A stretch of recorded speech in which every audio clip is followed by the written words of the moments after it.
Elected official you might want to next time. Join us now. We go to a mystical and dangerous land, one that is fraught with more danger than a single episode of Game of Thrones, certainly the Red Wedding. And if anyone slips out, a spoiler alert for those of us who have not seen the final episode, there will be a red-headed wrath to view, just so you know now. This is the land known as the Beltway. Newsmax insider John Gizzi is the guy who is inside the Beltway. Do we have John, by the way? Let's just see if we have him. We are getting John. We will get him momentarily. Before we get him, I do want to bring this up because there's a little interesting when you start looking around at what's going on in some of the local areas. The Idaho Spokesman Review is talking about their 1st District Idaho Congressman Raul Labrador. Now, many people know that he may be the one who may then try to succeed Eric Cantor. It's interesting when you look at some of the storylines from that. Apparently, and I'm going to read this to you because you need to get the setup here, Idaho State Republican Party convention degenerated into a fiasco Saturday after attempts to disqualify up to a third of the delegates attending appeared to be succeeding. And the convention adjourned without electing a chairman, setting a platform of doing any of its scheduled business. This is a quote from Raul Labrador telling Idaho Public Television. "For 3 weeks, I've tried to broker a deal to prevent what happened today.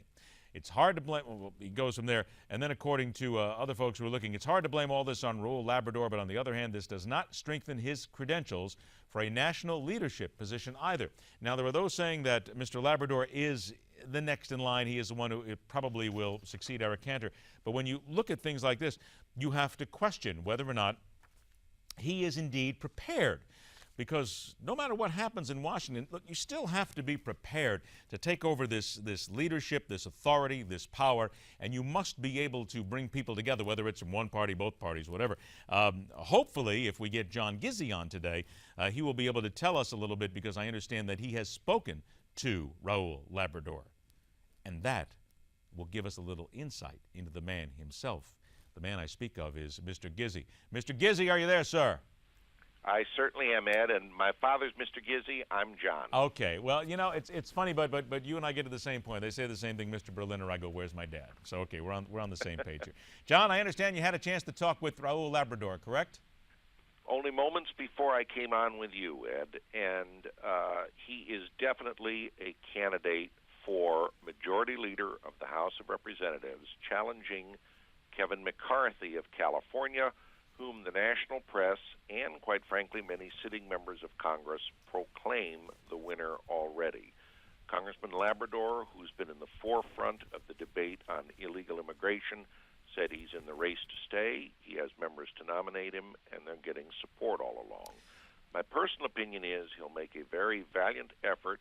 He'll make points that members of the Tea Party within the 233-member Republican conference in the House need to be listened to, but I think he'll come up short. Well, just before you came on, we were detailing the story from the Idaho Spokesman Review that was talking about the Idaho Republican Convention this past week, and apparently this just degenerated into a shouting match, and they use the word fiasco here, so there is questions whether or not the congressman actually has the ability to lead. If he can't get his own people together in Idaho, how's he going to do it in Washington, D.C.? Well, let me tell you something. As one who's covered the gem state for a number of years, Ed, their politics are a real gem. This is part with tongue in cheek, with tongue firmly planted in cheek, John. With a real gem? tongue firmly planted in cheek. Idaho is a very libertarian. They have a strong libertarian streak. The current governor, Butch Otter, calls himself a libertarian Republican. So it is not unusual to find a convention getting a little tumultuous in the state. That said, Congressman Labrador's specialty is putting together groups of the Tea Party and libertarian-related faction within the House. He would not have made a race like this if he did not have some support. Again, I don't think he'll win, but just as a student of history, let me share something. Please. The young liberal Congressman Mo Udall of Arizona in 1969 made a seemingly hopeless race against then-Speaker John McCormick of Massachusetts.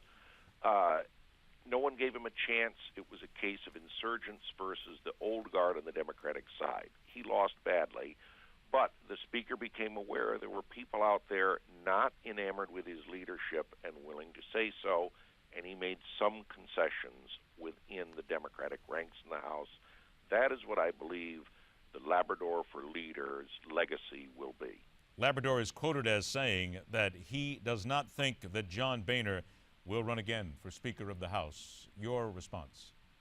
I disagree with that, with all due respect to Congressman Labrador and others. I spent quite a bit of time on Thursday, and you can read it on Newsmax, sounding out members and people close to the Speaker. More than likely, they feel, he will run again because he wants to ease the way for a transition of power to Kevin McCarthy, whomever wins the whip's job, and not just simply let them assume leadership without a smoother ride. I might add that former Congresswoman Melissa Hart of Pennsylvania, a key player in Boehner's election to the helm of Republicans in the House, told me he's a duty guy. He won't leave the job. Not right away, anyway. We've got about 30, 40 seconds left. You mentioned the whip. Who's in line? Steve Scalise of Louisiana, chairman of the Republican Study Committee, favorite of the conservatives. Pete Roscom of Illinois, the current chief deputy whip, more of an establishment figure, and that harms him. I've known Congressman Roscom for many years. He knows how to count votes and whip them out, but because he's so identified with Kevin McCarthy and company, many believe we should have someone more ostensibly conservative. Hence the strong position of Scalise, who has 100 of 233 votes lined up. Marlin Stutzman of Indiana, a two-termer, is probably running in third place.